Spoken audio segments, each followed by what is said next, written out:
So kung meron kayong MetaTrader, nagano ba kayo? May nakaabang kayo na broker? Nasasabay kayo sa akin? Kahit demo lang?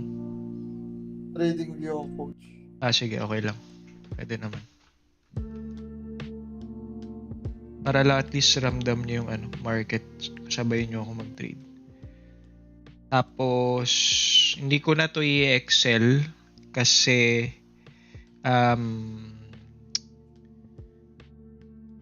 pwede ko kasing i-connect sa myfxbook.com. So, mabilis ko na may-extract yun. Makikita nyo results. Pero kayo, on your side, I suggest meron kayong recording na nag-enter kayo. Kasi, di ba, supposedly ako yung mag-excel. Pero kasi, itong gagamitin ko, phase 1 ng challenge eh. Madali ko naman siya mahahatak. So, yan yung US 30. Tapos tingnan natin yung Nasdaq. Hindi ko gusto sa Nasdaq. Medyo makakapal yung spread. Ito, previously bearish. Ngayon, ini-invalidate na siya. Coach, anong code ng Nasdaq? Pwede mong hanapin is US 100. O kaya ito, NAS 100. So, ang ginagamit ko na feeds Pepperstone for analyzing kasi marami yan eh. Pepperstone na, coach. Oo.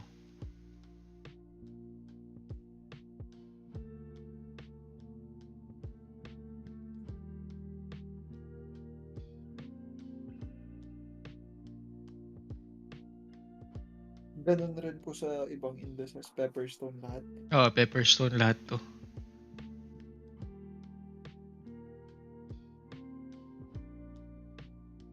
Pero hindi ko kasi alam kung meron na ditong funded next eh.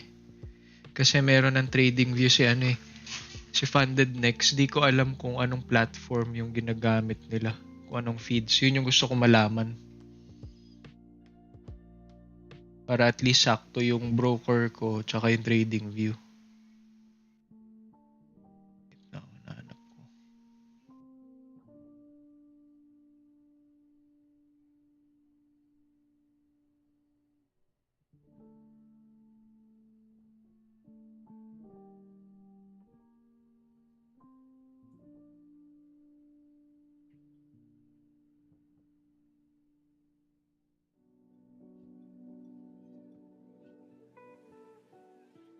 ChatGPT nga natin.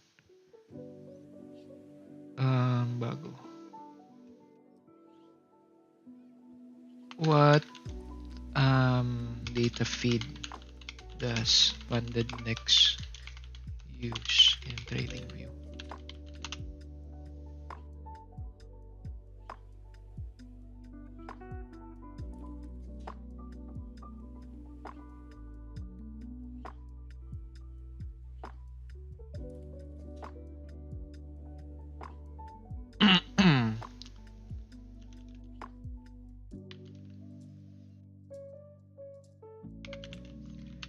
So, nakalagay dito IC Markets. Yung IC Markets kasi tsaka Pepperstone, halos same sila.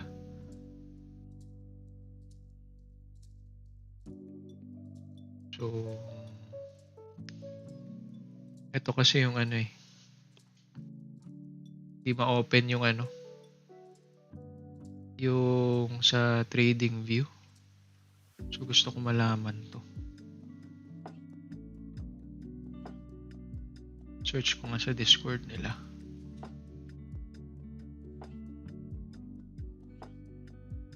Terminal.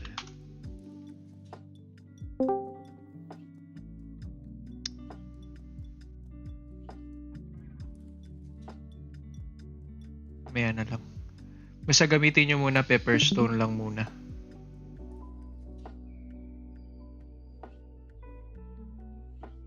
Analyze US 100 tas US 30 lang po na, coach.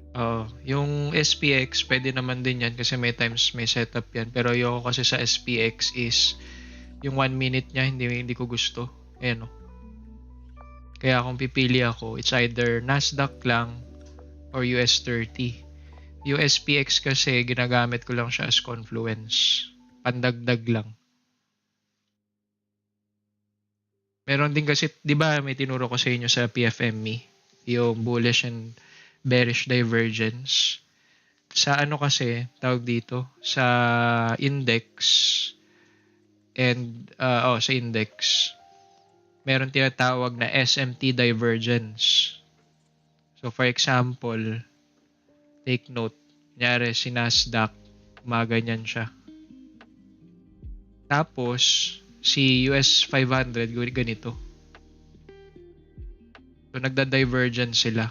So, ibig sabihin, mayroong anomaly na nangyayari. So, ako, ang tinitrade ko dyan actually ito. Yung may fake out. Yung kala mo downtrend na, pero uptrend pa rin. Ang reason ko kasi, tinake out niya na yung stop dito sa low. Sumakyat. Yun yung confirmation ko na may tinake out siyang stop. Kaya mas iti-trade ko tong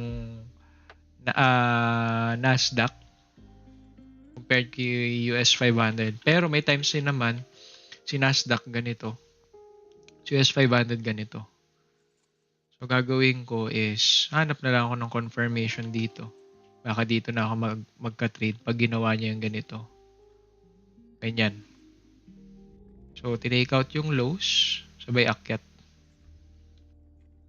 So yun. Ang premise lagi ng trades natin is meron bang previously na tinake out na lows or na highs, kasi as institutions kailangan may laman yung entry natin. Merong institutional reason bakit ka nag-entry. Kasi nga sasabay tayo sa liquidity eh.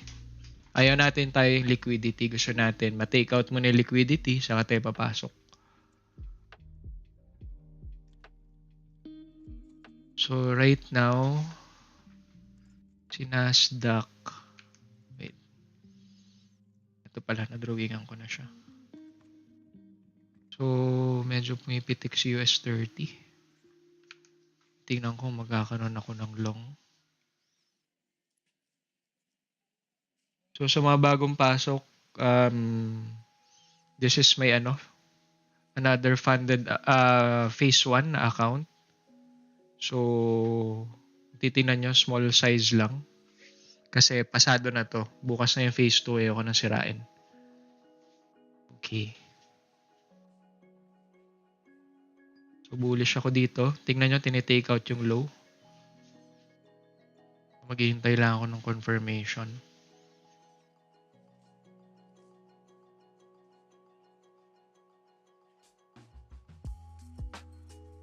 Bounce level. Isang week lang. Gusto ko na ng isang week. Bakas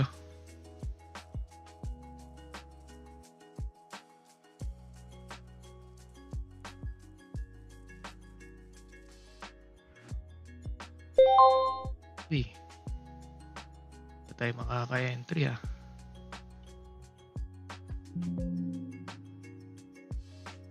So, may entry na ako.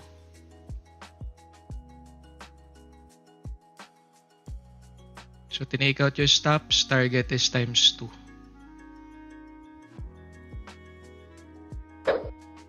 Break even na. OTP. Tapos na. Ganun lang.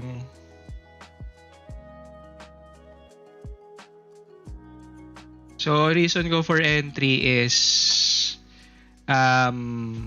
overall bullish. Tapos tingnan nyo yung dito. Lang ako 2 hour lang ako kasi nag-commit ako na times 2 lang. Diba yun yung napag-usapan natin kahapon? Na ina-augment ko yung system ko na mataas win rate tapos yung reward niya is times 2. So, lagyan natin ng box dito para makita nyo yung ginawa ko.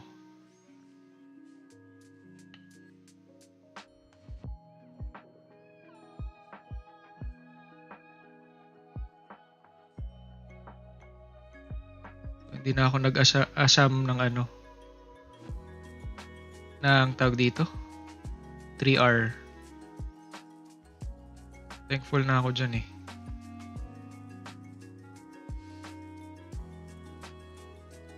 Ito is, ano nangyayari? Parang may short dito ah.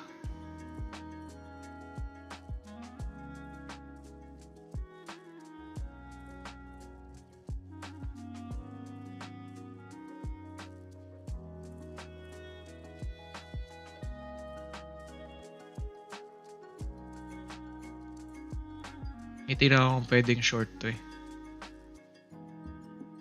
Ang reason ko for short, hindi siya clearly nag-break out dito sa bearish fair value, tapos nagre-react siya. Yung Nasdaq.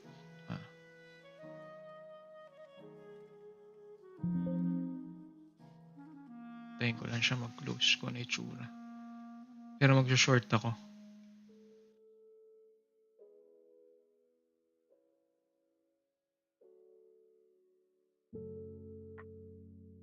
Tinatansya ko muna kung good for short to.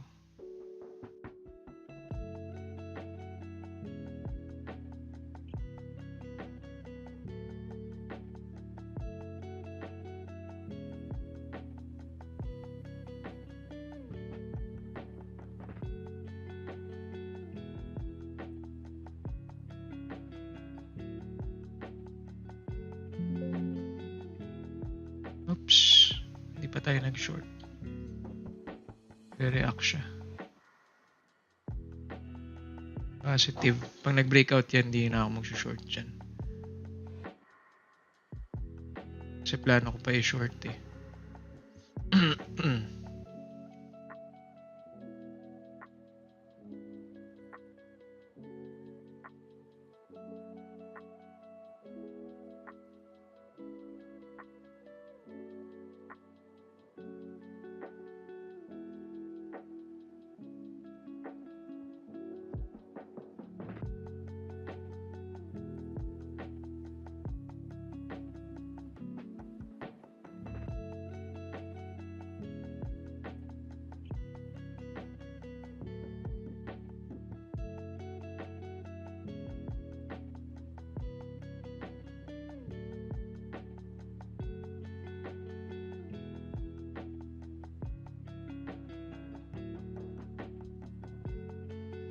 So, 5 minutes na after the open.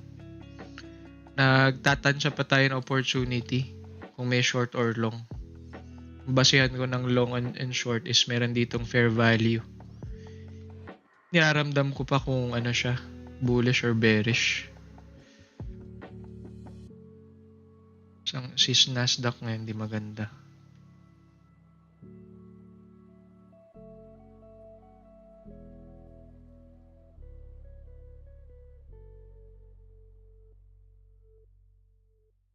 Ganda ng 5 minutes.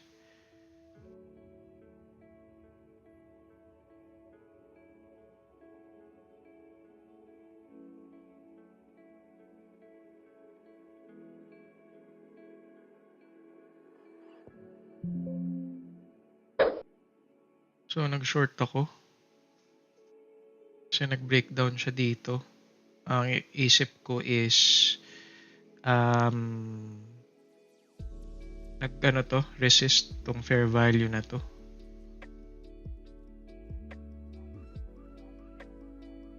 Gawin natin bearish fair value.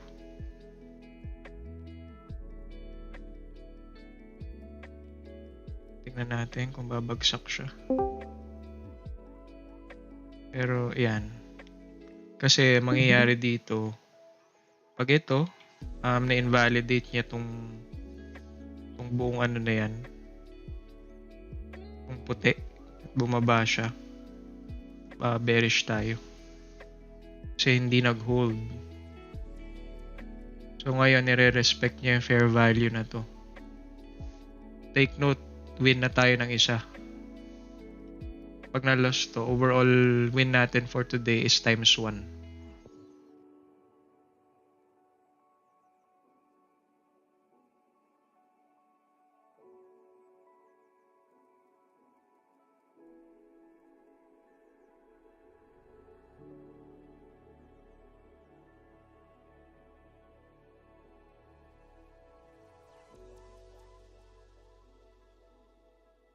FYI lang sa mga bagong pasok, very small light sizing ginagawa ko kasi pasado na tong challenge na to. This is my second sa Funded Next. So phase 1 siya.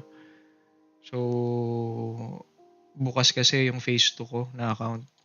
So ayoko na i-compromise. So hindi ko rin tinrade yung live ko sa Funded kasi ano na yan eh. Objective na. Na-hit ko na yung 10%. So for withdrawal na lang. Tapos ito right now. Kanina nag-long tayo. TP hit times 2.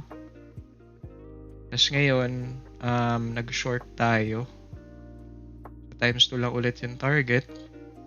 The reason na times 2 yung target is pinapataas ko yung win rate ng system. So ngayon, ang gusto ko mangyari is bumagsak na to. Abutin niya to. Ayoko na umakyat ulit yan dyan. So magbabawas na ako ng risk. Kasi pag umakyat pa yan dyan, malinaw na malinaw, invalid na yan. So ako hinahanap ko yung downside momentum. Dapat di na siya bumalik dito. So ito yung last ko na stop. Ang basis ko dyan is ito. Yung breakdown na yan. Dapat pumaba na siya dyan.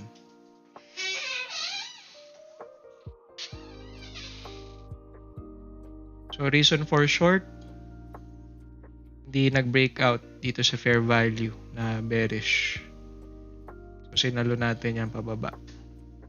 Actually hindi natin sinalo. Naghintay tayo ng confirmation dito. And validation candle.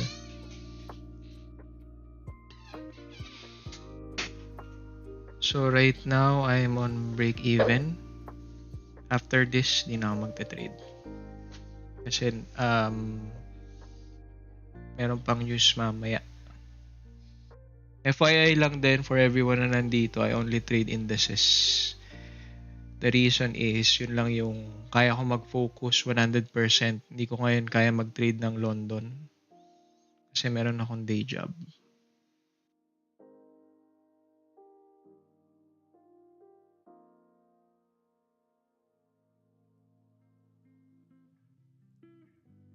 So after nito, pag tinamaan to, either side, i-explain ko yung nangyari kanina. Bakit ako umentry? Ano yung mga narrative behind my entry? So right now, yung bearish fair value dito, reacting. Kailangan bumagsak siya dyan. Pag hindi, if not, baka ma-take out tayo or baka umakyat siya.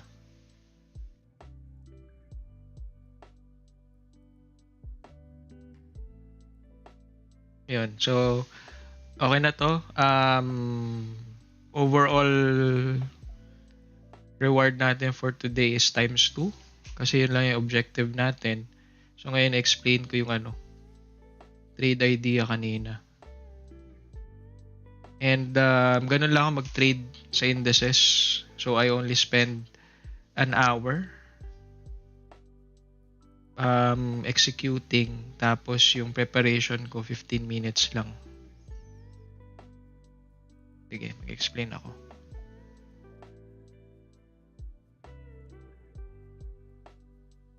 Dito na lang ako sa trading view kasi para malinis. Ayan. So, sige. Narrative tayo. Ano nangyari? So, previously, kasi nangyari dito, merong ang tawag kasi dito is sell side liquidity. Ibig sabihin, marami kasi nag-long during London dito. Okay? So, siguro sa candle na yan. Siyempre, yung mga nag-long dyan, mindset nila na nandito yung stop nila. Okay? So, since nandyan yung stop nila, pagdating ng US session, from 6 to 12 kasi yan, pero yung pinaka-actual equities open is 9:30. So, pagpasok ng US session, ang nangyari is tinake out niya tong low. Okay? Paano natin nalaman na tinake out niya yung stops dyan? Kasi after reaching this low, mabilis nag-react yung yung price. After reacting, supposedly meron ditong bearish fair value eh. Ayan. So, yung higher time frame ko, FYI for everyone, is 15 minutes. So, yan yung trend na sinusundan ko. So, mindset ko is, kung hindi to liquidity, kung hindi yan tawag dito, bullish dito, dapat pag akyat niya dito, magre-react siya sa 15-minute fair value gap. Hindi niya ginawa yon. Ano nangyari? After niya umakyat dyan, nag-create pa siya dito ng another bullish fair value. Ayan o, kita nyo. So, kasama yan sa indicator na isi-share ko. For plotting lang naman yan. Okay? So, ayan. Tapos nangyari is after mag-create itong fair value, binalikan. Ito, actually dalawang beses pa. So, binalikan siya then broke out. Nung nag-breakout siya dito, lumabas siya dito sa bearish fair value. This signal us na na itong previously bearish na fair value, bullish na siya ngayon. Bullish na siya ngayon kasi na-invalidate siya.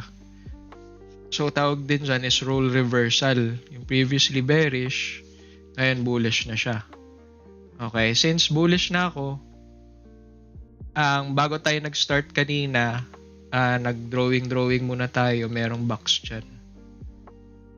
Actually, yung pinaka-box niyan ito. So, merong range. Ang sabi kong premise natin, in every trade na gusto nating mangyari, is merong munang liquidity na makukuha, may take out. Kasi as people na want to ride the institutions, parang we're imagining na meron tayong big pockets. So, syempre, kung meron tayong big pockets, hindi tayo makaka-entry dyan. The best location as an institution for you to enter if you have big pockets, nasaan yung may maraming orders. So, kung nasaan yung maraming orders, doon tayo naganap na entry, which is dito. Okay, bakit? Kasi may consolidation dyan. Remember our concept, AMD. Accumulation, manipulation, distribution. So, ito yung nangyari. First phase, accumulation. Manipulation, kala nila go na. Kasi may breakout trade dyan. Malamang siguro baka nandito yung mga stop nila. Di natin alam yun We're just assuming. Okay. So, pagpitik ng ng 9:30 open, so ang ginawa natin, since we are bullish, then may mga stops dito. Nag-plot tayo ng fib. Naghanap lang tayo ng added confluence. Tapos naka-entry tayo sa dito nga yan Ito.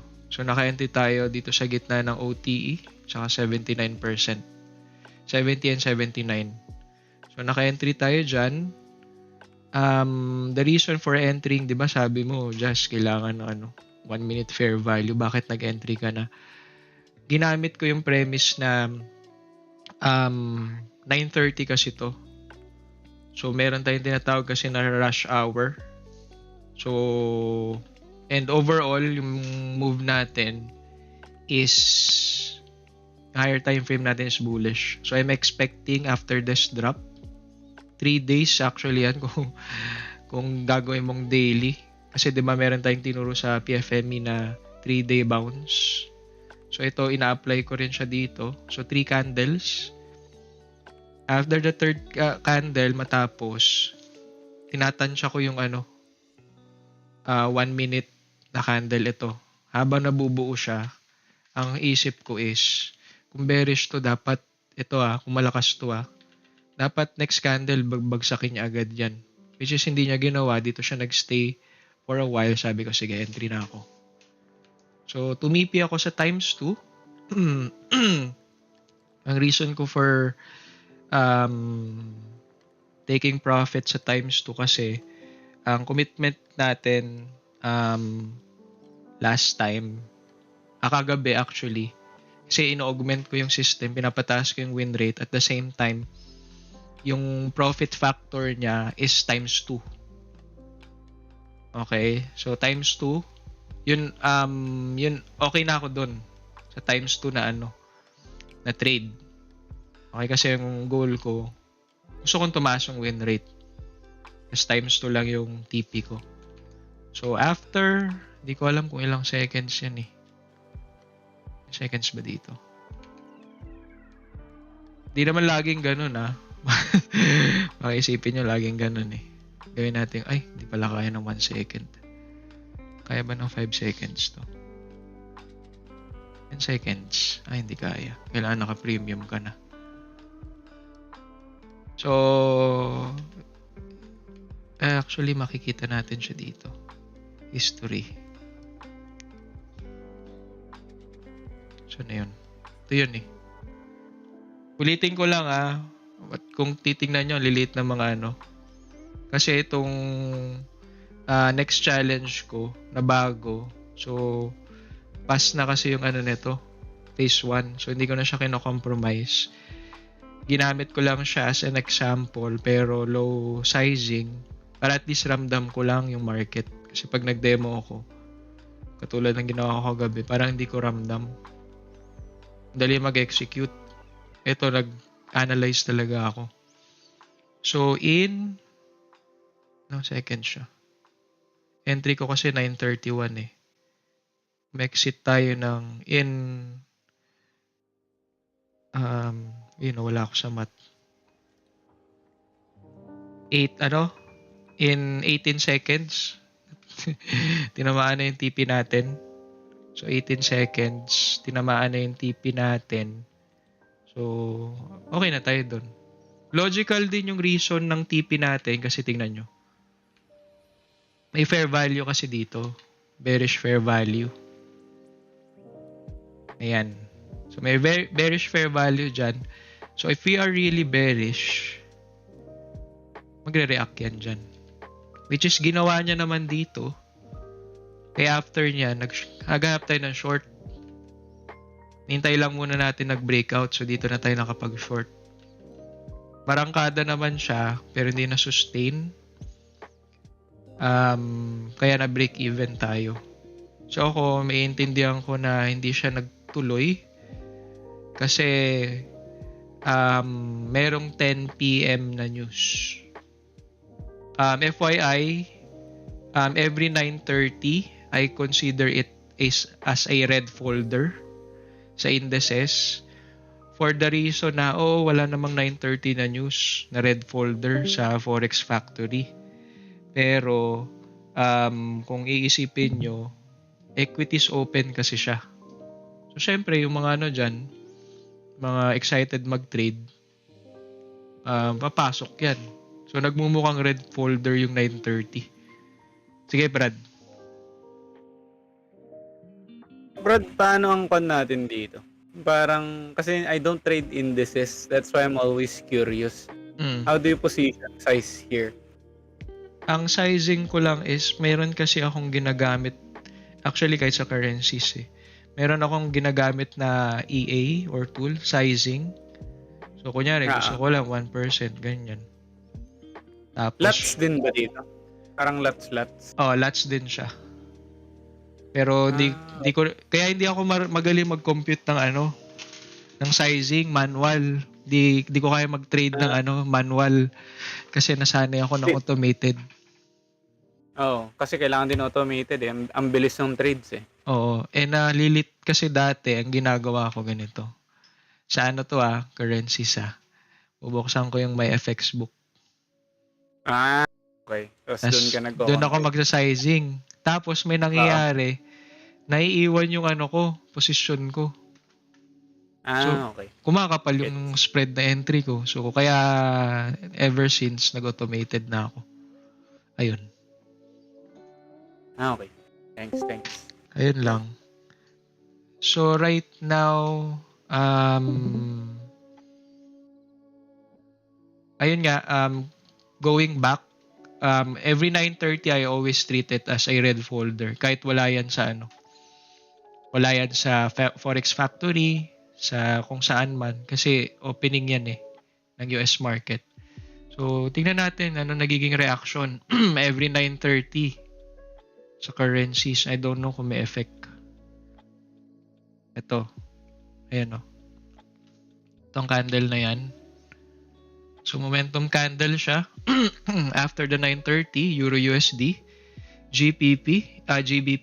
Ayan din Gold. So lang. so lang. Pero tingnan natin yung iba pang currencies. AUD. 9:30, ayan. So may reaction siya. May momentum ng 9:30. Kasi nga, US Open. So ngayon, kung magbe-base ako sa kung magbe-base ako sa objective ko for today, tapos na. Hindi na ako magte-trade kasi na-hit na yung times 2 ko Pero gusto ko makita 10 PM kung merong mangyayari. Kasi consumer confidence Pero overall, bullish ako kay US 30.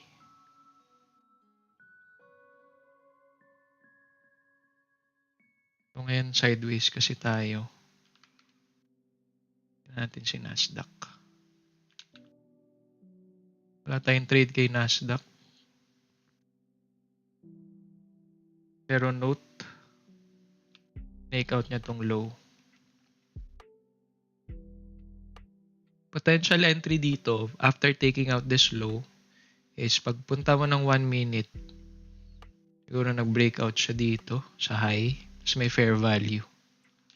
Pwede yun.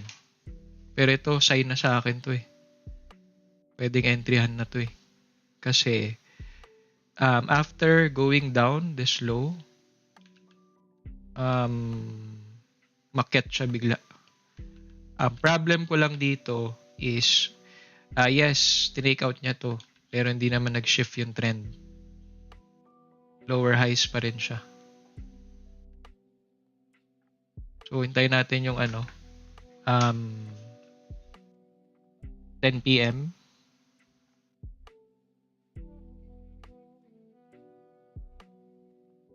So, bukas yung phase 2 ng ating trade.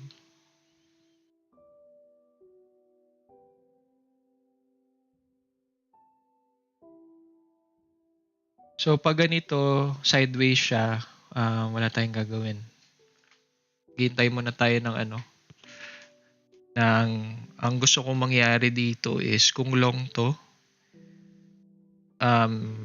siguro take out niya to, mag-wick lang siya, sumakyat.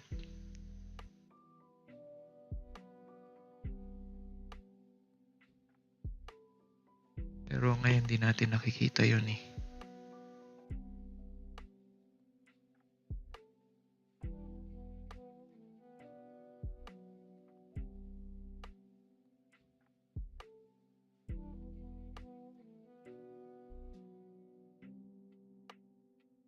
Ito napasa ko lang to ng 1 day.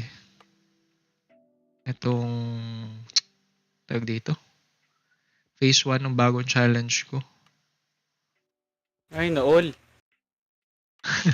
Paano ba naman, Brad? 1 minute yung ginagawa ko. all. Usually yung mga exams ko umaabot ng 3 months. Ganun. Pero talaga? currencies kasi ako. Okay. Currencies kasi. Hindi, kapag malalakas, pag say yung mga 200k account, 100k account. Yun, matagal talaga yun. Conservative talaga ako doon, ayokong laruin yun Pero yung mga 6k, siguro mga buwan-buwan din. Mga 1 month, ganun, tapos ipapasa. Pero for currencies lang. Puchang galing. One day. Idol! Siguro, risk ko kasi mataas. 1% kasi risk ko. Per trade, pre? Per trade. Pag add dito, sa account na to? Oo. Kahit sa iba kong account. Ang risk management ko kasi ganito. Kunyari, above ako ng watermark, above ako ng balance nito. Ganyan. Lahat ng trades ko dito sa taas, 1%. So, pag umaakyat, let's say, para pag nahuhulog na yung account, let's say in a loss, binabawasan mo yung risk. Oo, 0.5. Ganyan. Pag umaakyat, doon ka ang pinakamataas mo, 1%.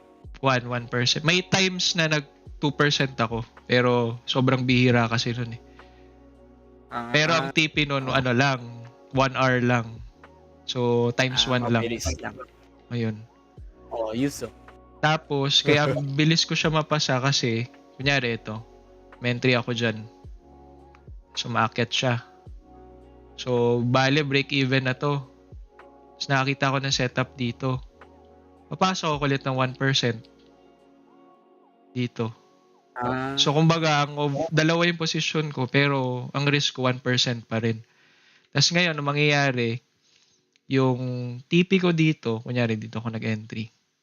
Diyan. Ang TP ko dyan, tapos umentry ako dito. Diyan. Dito na din.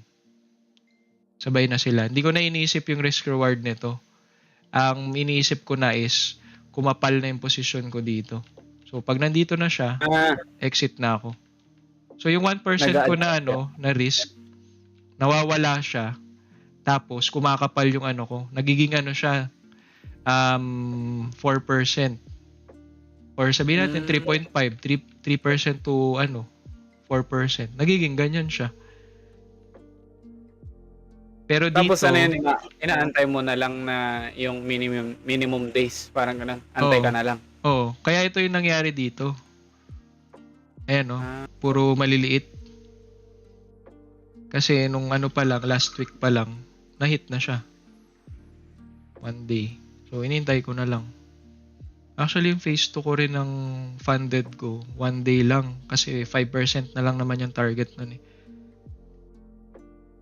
So, ayun. Anong bilis pala ng mga indices? Kaya gusto ko yung indices kasi yung momentum. Oo. Mabilis ako makakatulog. Para reward ko sa sarili ko. Sige, pagkatapos ako yan, pwede na akong mega. Okay. Bilis, no? Ayun na. Yes. So, ito ngayon, siya. Nag-week. Which is yun yung initial bias ko. Kung maglolong ako, na sana mag-close siya as a week. Tapos mag-create siya ng fair value gap na 1 minute. Pero ngayon, hindi niya pa ginagawa. Wala pa akong gagawin. Pero ayusin ko lang yung risk ko. Buti hindi ka nadadali sa Hindi ka nadadali sa spreads yan. Hindi. Makapal yung manipis lang eh. Tingnan mo yung spread niya. Nipis lang. For me, manipis yan Kasi 1 minute yan eh. Oo. Nipis nga eh. Sobrang nipis ganyan yan. Talaga pag indices, no? Oo. Yes Hintay ko lang ito next candle. Hintay ko siya mag-close. Ito may timer kasi ako eh.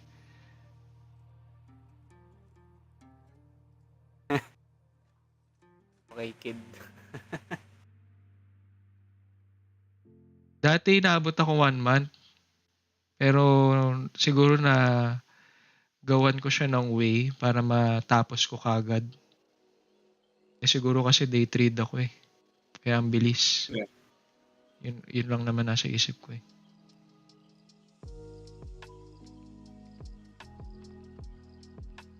Ang galaw. Ano lang to, Brad? Tawag dito. Kasi ayoko ma-stress ng magtingin ng buong araw eh. Kaya ang ginawa ko, sige, magpapaka-stress ako ng 1 oras. Okay. Kaya nag-focus ako sa index. Oo, ang bilis eh. Wala bang galaw yan pag let's say Asian session ganyan? Wala. Ang bagal niyan pag Asian. Kasi sarado na yung US market.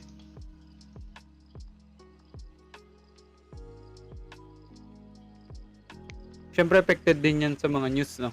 Oo. Nung let's say yung mga pan. Yung ano nga, tawag dito, yung interest rates nung ano, Mm. tinread ko yun eh. Nung last week. Hindi ko na siya share yung screenshot kasi nandun sa Discord ang layo eh. Ito yan oh. Ah, Ito. Ang Grabe. trade mo yan? Diyos ko Oo. po. Wait lang, nandito yun eh. Kumbaga ang entry ko kasi somewhere dito. Diyan. Tapos nangyari, tinamaan yung trail stop ko. Tapos Ay, biglang na-hit yung 42 target ko eh. Kasi yun yung psychological level ko eh. Na-hit yan, pero wala na akong hawak. Yun yung masakit dun. Ah. Yung trail mo ba, pre automated din? Hindi. Hindi, manual siya. Manual? Oo.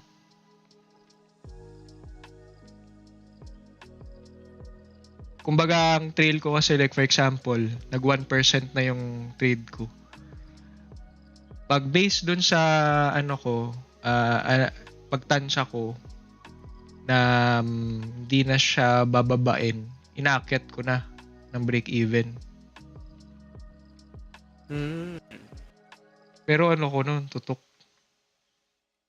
Pero okay lang, isang oras For lang 1 naman. hour. Parang isang oras, no? Isang oras mong tututukan. Oo. Kasi nagtitrade naman ako ng currencies before. Ang naging challenge ko kasi sa currencies, meron akong day job. Hindi ako makafocus. So yung mga half-baked setups, sinetrade ko kasi hindi ko na-analyze ng maayos. Ah, Ito yan, yung trade ko. Nag-entry ako dito. Pag-entry ko dyan, tinamaan yung trail stop. So yun na, tumama dun sa TP ko. 42. Diba, ang saya. Pero okay lang kasi sabi ko, na-hit ko na yung ano ko eh. Kung for withdrawal ko for the month eh. Kaya di na ako talo. Okay na yun. ayos oh. Ngayon, naghihintay akong entry ng long. Kasi ang mindset ko is... Wait, balik tayo sa ano. Kaya pa ako na entry. Wala ding hedging dyan, no? Like hedge, ganun. Pwede ka naman mag-hedge kung Yes. gusto mo. Pero ako kasi hindi... Ang style ko ng hedging is hindi ako mag-entry ng sabay. Kunyari, papatapusin ko muna yung position ko na isa.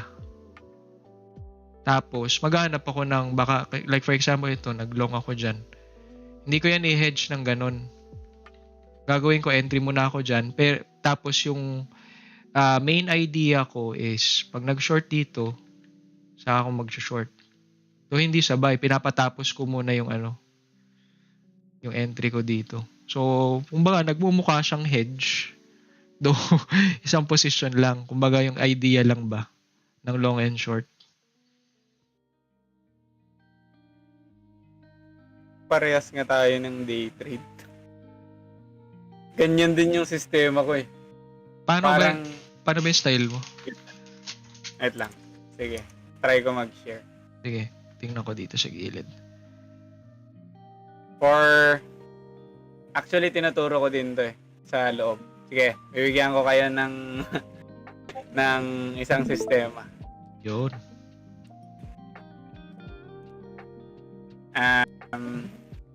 Ganun lang din. So, ang first na analysis ko is maghanap muna ako ng gap. So, for example, ito yung trade natin kanina sa euro. Dito ako pumaldo kanina. So, Long ka? So, for example, maghahanap ako. Number 1 is maghahanap ako ng fair value gap. Uy, pareho pala tayo. So, in this, meron tayong fair value gap dito sa 1 hour. Ayan. So, may short dito. Ayan. May short dyan. Tapos, kung titignan nyo din ng mabuti, meron din mga long value gaps dito. Mga long na gap. Bullish gap. Sa loob ng isang resistance gap. Hindi ko maayos. Ayan. So, eto. Ayan. So, may bullish gap dyan in a 1 hour time frame. So, ganun. So, ang una, for me to decide if it's a short or a long, maghanap muna ako ng gap. Afterwards, pupunta ako sa shorter time frame. Ang pinakamababa ko na so far, di ko kaya 1 minute eh. 5 minutes lang. So, in this case, since this is on the manipulation stage of the market, tapos titignan ko muna kung meron akong news tulad nito. Kanina, wala akong news during the Asian session, during the manipulation. Since wala, sana. Take profit na pala ako sa NCD. Okay. So, in this case, ang ginawa ko, diba, let's say, ito pa lang yung merkado. Ayan, yan pa lang. So, dapat naka-short trades ako niyan. So, in this case, meron akong short trade dito. Dito. May short trades ako dito. Ayan. So, ang ginagawa ko lang, Darvas lang.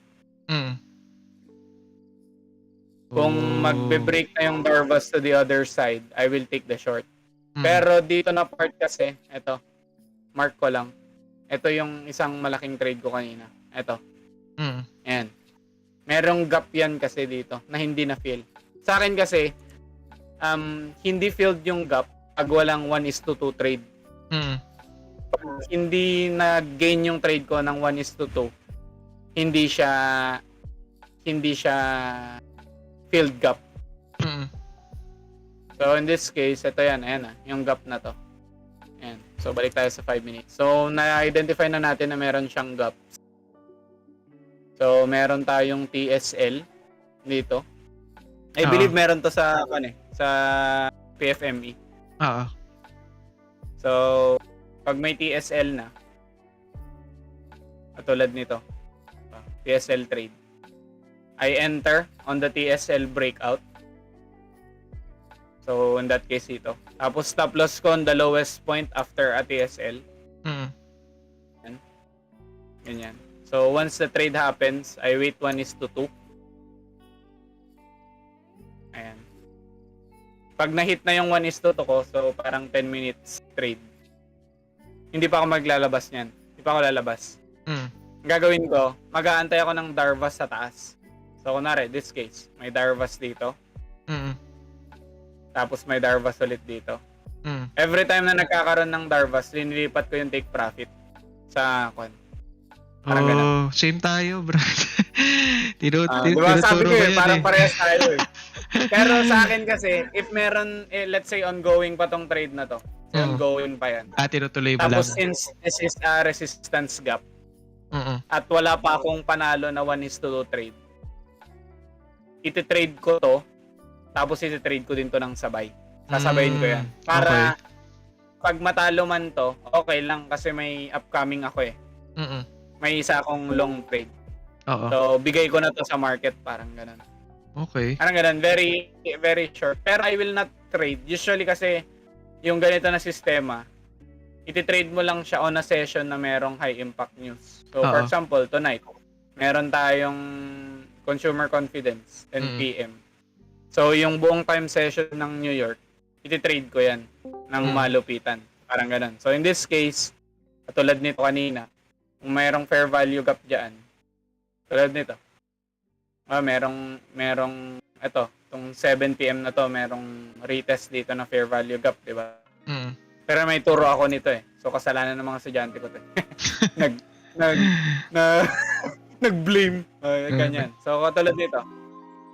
Ayan, fair value gap entry, TSL entry. So, in this case, ito. Ayan. So, itong trade na to. Pagka-breakout, ito. So, this part. Pagka-breakout, I will Entry get umentry sana. Pero again, kasalanan ng mga estudyante ko to. So, hindi ko na-trade. So, in this case, dito, dapat yung initial. So, once na ma-hit yung 1:2, yung stop loss ko dito, na nasa baba, i-break even ko na yan dito. Mm. And then, I'll wait for a Darvas. So, in this case, may Darvas box dito. Okay. Tapos, may Darvas box dito. Diba? Oo. So, ang nangyari, ilalagay mo dito yung stop loss. So, after nung stop loss na yan, yung break even, since may Darvas na dyan, dapat dito na yung take profit. So, give me a decent 1:1.71 trade. Mm. Pero I believe may gap ulit to eh. So, kung may gap ulit yan, titrade mo ulit yung long na yan. Mm. Parang ganun. Very, very con lang. Fair value gap, tapos TSL trade, tapos wait for a 1:2. Pagka 1:2, magda-Darvas ka na. Mm. Ganun. Very, ganun lang. Okay. Pero trade only if may news. If walang news, no trade. Kumbaga naka-base ka sa sa momentum. Momentum lang din ng coin. Kaya ako nag-hedge kasi syempre may forecast lang. Forecast lang yung trades natin eh. Oo. So, since we don't know the upcoming actual, we're just expecting. Kaya ako nag-hedge kasi if may mali man ako, at least Nasa pag panalo. Okay. Pag panalo, akin yung dalawa or akin yung isa. Talo na lang yung isa panalo. Parang ganun. Oo. Playing risk to reward lang. Gets, kuha ko. Parang din, ang siguro difference natin, di na ako nag-short. Time frame, yun, isa pa yun. Di ako nag-short pag meron akong current na position or hindi ako naglo-long kung meron akong short. Sa indices may shorting. Oo, pwede. Kanina nag-short ako eh. Pero hindi ko lang siya may sinasabay ba? Kunyari, may current position ng long. Hindi ko siya sinasabay. Hintayin ko muna yung mag-close. So, ang gagawin ko... Usually yung... Sige, go. Ay, sorry. Sige lang, go. Usually yung sabay ko kasi is kapag, let's say, may upcoming ako na long. Hindi pa nagwa 1:2 yung long. I-short ko yun ng sabay. Pero kapag meron na akong 1:2 na long, matic na yun kapag mag-short na ako, labas na ako sa long. Kasi okay, nag-1:2. Okay. Oo. Okay, gets. Ganon din ako minsan. May nakaraan kong trade, long, tas nung feeling ko nag-box breakdown na siya, mag-exit na ako, tas bigla ako nag-short. Okay. Ayun. So ngayon ako kasi nag-entry ako, pending. Ang reason ko for entering dito, may fair value. May bullish fair value, tas may dating bearish fair value na invalidate. Makyat. Tapos, merong TSL dito. Tapos, wait lang. Gawin ko lang box. Ayan. So, ito yung ginamit ko na TSL kasi nag-breakdown na siya dito eh. Ito. So, parang mindset ko is kung nag-breakdown siya dito, dapat tutuloy-tuloy na. Bakit after taking down this low, bigla siyang umakyat, tapos bumagsak dito sa fib. So, ang mindset ko ngayon, may stops dito, kinuha niya lang, tapos umakyat. Tapos ngayon, ang gusto ko mangyari is, kung bullish to, di na siya bumaba pa dito. So far kasi holding tong na to eh. Tong fib na to. Ayan, so, hintayin ko lang yan. Tapos yung 15 minutes ko medyo hindi maganda. Pero ang gusto ko dito sa 15 minutes is tinake out niya tong low.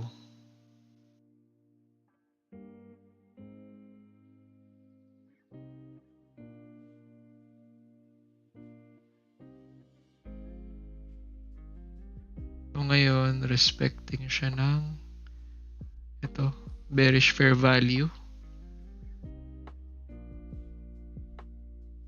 So ako ngayon is, kung bullish ako, kailangan mag-breakout siya dito. Breakout siya above ng ng bearish fair value, invalidating this bearish idea. Ito. So, hinihintay ko lang ngayon is mag-hold siya. Actually, may box dyan. Yan. Micro.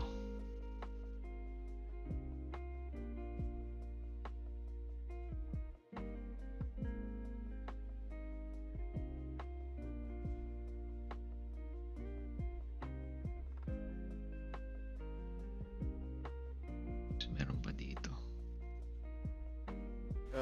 Hindi ko nalabas yun. Hindi ka nakalabas? Hindi ko nalabas yung short ko sa Euro. Nag-ano ka kasi? Nagdi-discuss kay. Hindi ko nalabas. Usually kasi yung mga swings ko, dapat may mga stop loss yan na Hindi ko pala nalagyan. Yun lang. Bobo!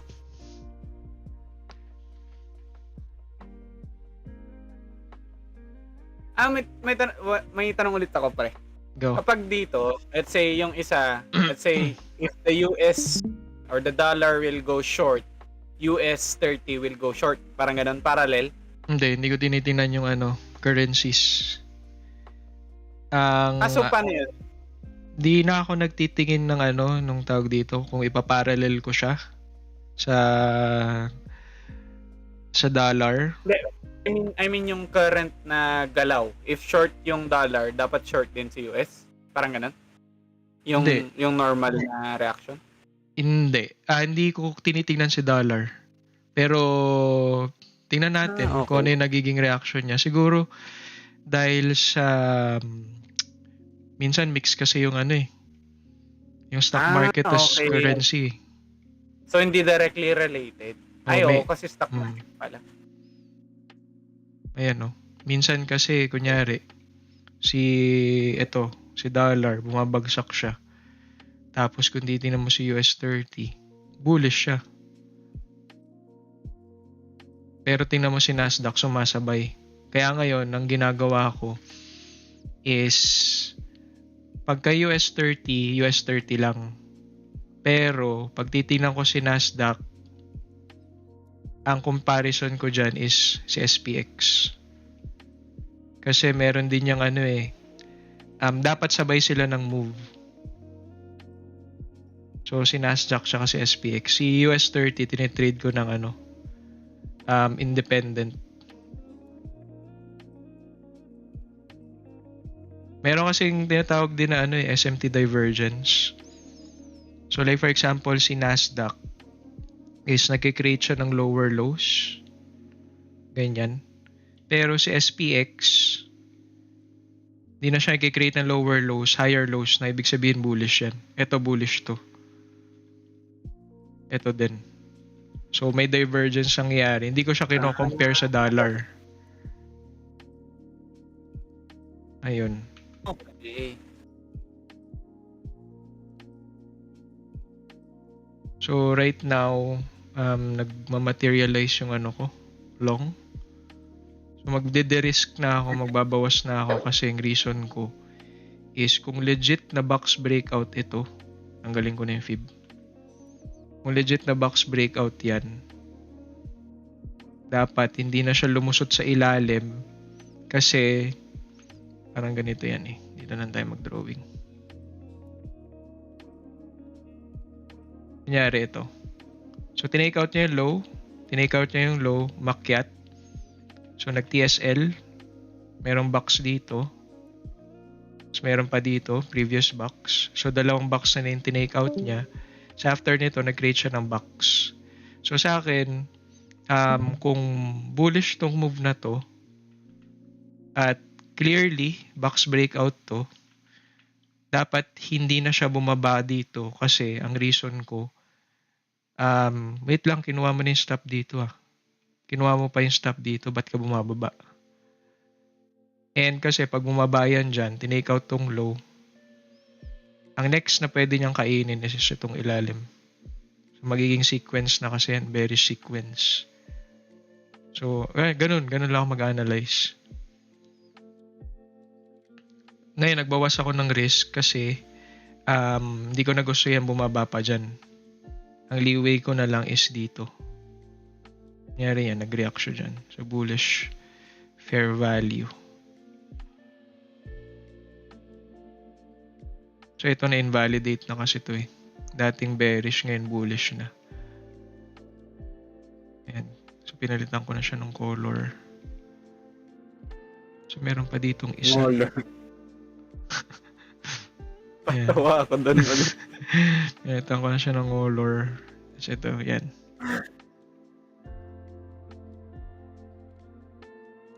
$10.22 na. So, ilan ba yung risk ko dito? Mas lumiit na. Damn. Yes. Meron pa dito yung order block. So, yung last bullish candle, bearish candle nung umakyat siya. Lagyan natin color. Yan.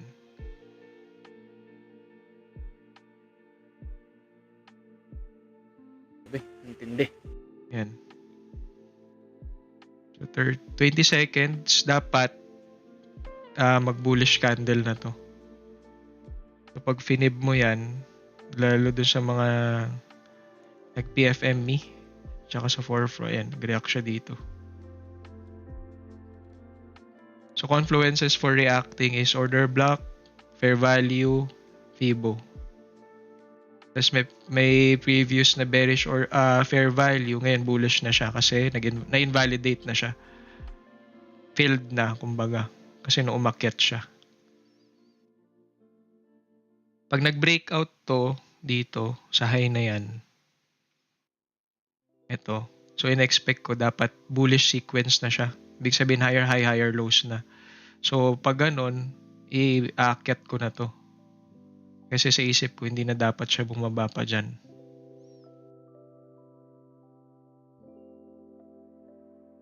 So, breakout. Break even na tayo. Actually, hindi pa siya nag-ano. Bigyan lang natin ng leeway. Hindi pa siya nag-breakout eh. Kailangan close above. Yung stop ko, siguro dyan lang sa low. Kailangan mag-close siya above.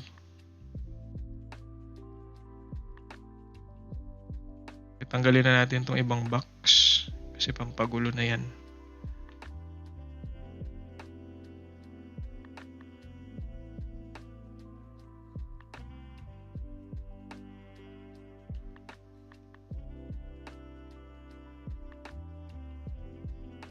Ang pwedeng mangyari dito kung bullish to, dalawang senaryo. Mag-iwan siya ng fair value dito na bullish, or gagawin niya, bababa siya dyan, i-close niya yung dapat mabubuo na fair value, sabay akyat siya. Ibig sabihin, hindi na siya nagbibigay ng opportunity para makapasok pa ng long yung iba. Pag ganun kasi, ibig sabihin, willing na siya umakyat pa. Hindi na siya nagpapasok pa ng iba. So ngayon, kino-close niya tong sanang opportunity. So, dapat umakyat na siya. Pero don't forget the higher time frame. So actually, sa higher time frame, ngayon pa lang siya nagke-create ng validation candle niya na bullish. So, ibig sabihin, bigyan pa natin siya ng time ng 4 minutes. Kailangan mag-bullish na siya.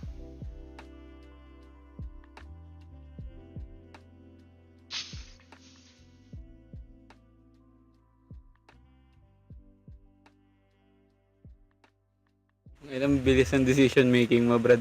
Ang ganda. Ganun, Brad, pag isang oras ka tutok. Kailangan mong nakatutok talaga. Hour!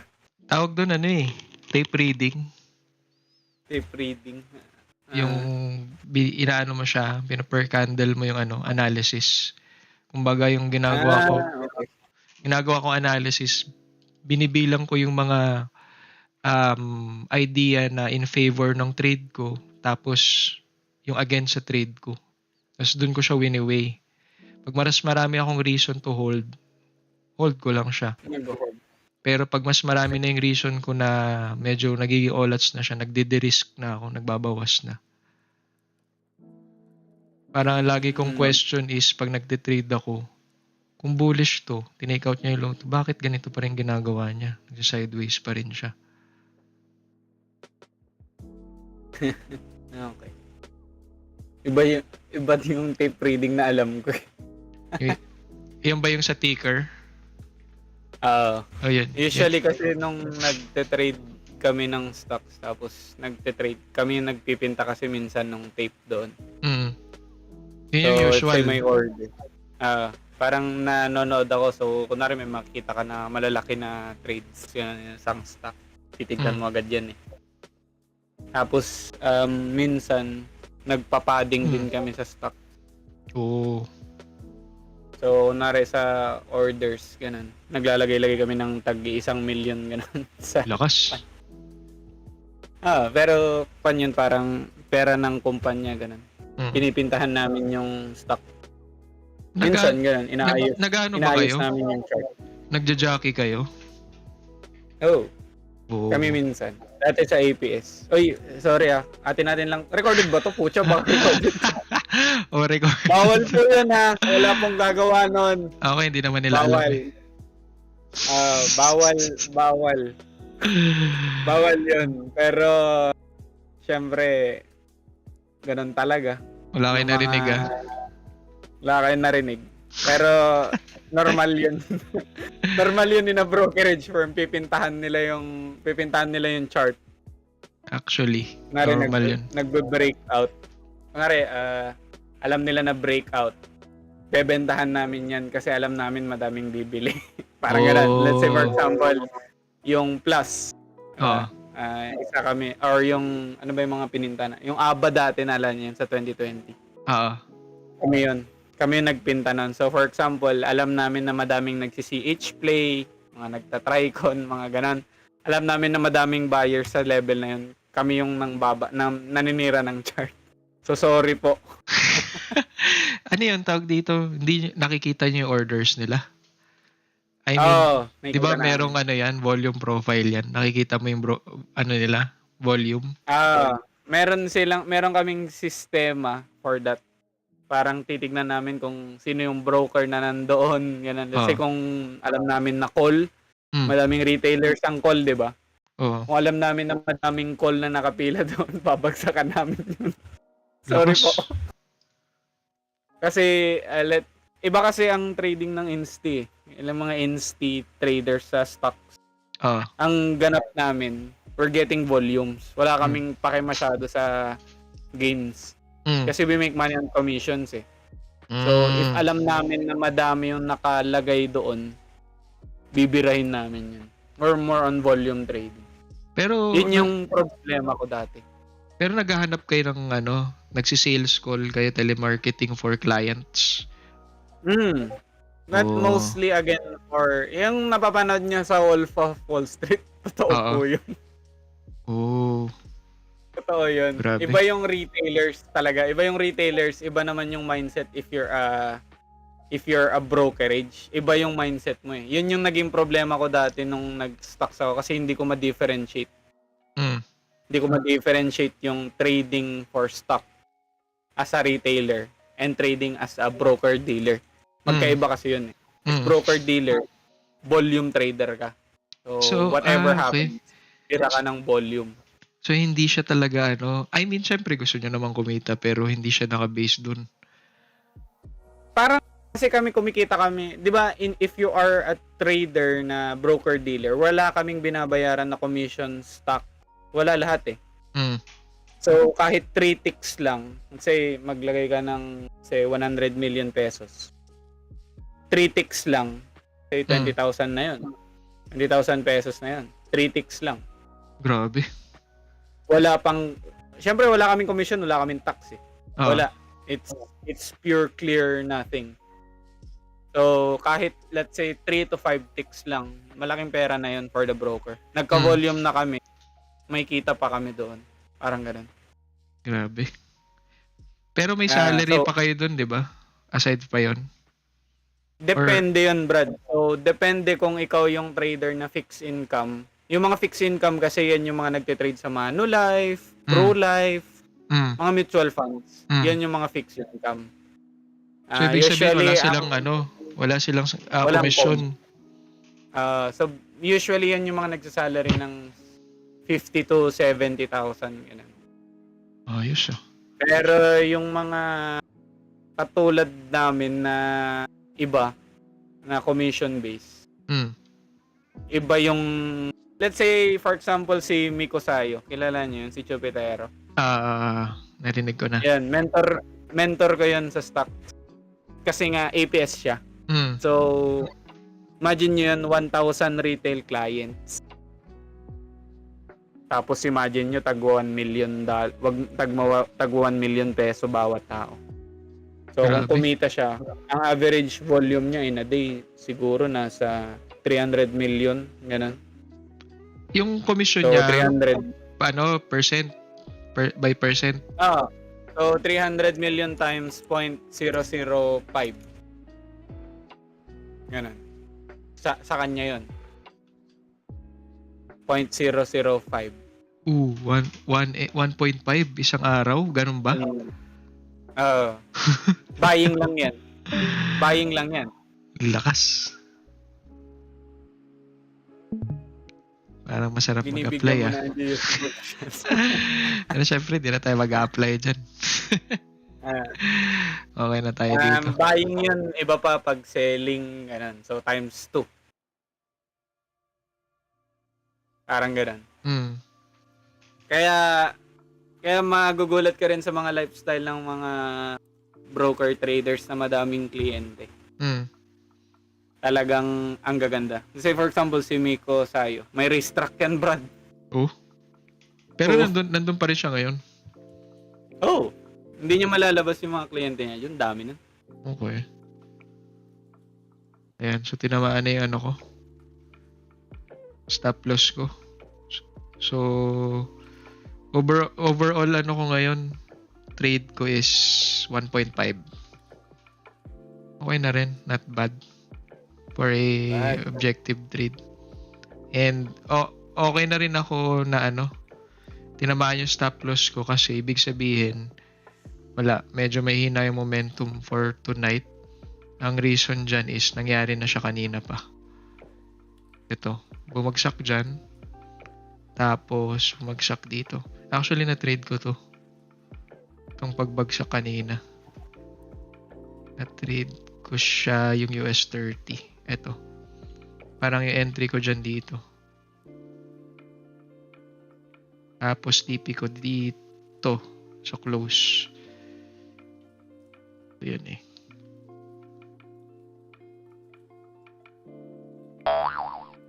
Ayan o. Yung short. Ito yung live. So, na-trade ko yan pababa. Pero hindi ko lagi ginagawa yan kasi focus ko talaga US session. So anyway, intayin nyo na lang yung recording. So ipopost ko to later. So May recording yun? meron. Okay lang yan. Huwag niyong sabihin na. Dito lang yan sa Atin natin. Sa resources lang natin yan. Okay. Okay, sige. Dati pala to, sorry. Actually, lang to, market analysis. Ginagawa namin every night. So, Okay. Pwedeng sumali. sige. Sige. Gagawin na namin tong every night eh. So, yun lang. Congrats sa atin. So, kung nag-trade kayo, kasi di ko alam kung nag-trade sila eh. So, pinagawa ko sila ng demo. So, basta objective tayo today. Tumipi na tayo, okay na. Parehas talaga tayo. May trading competition din ako. Talaga ba? Oo. Sige Si na. Chocolates ata yung nananalo pa.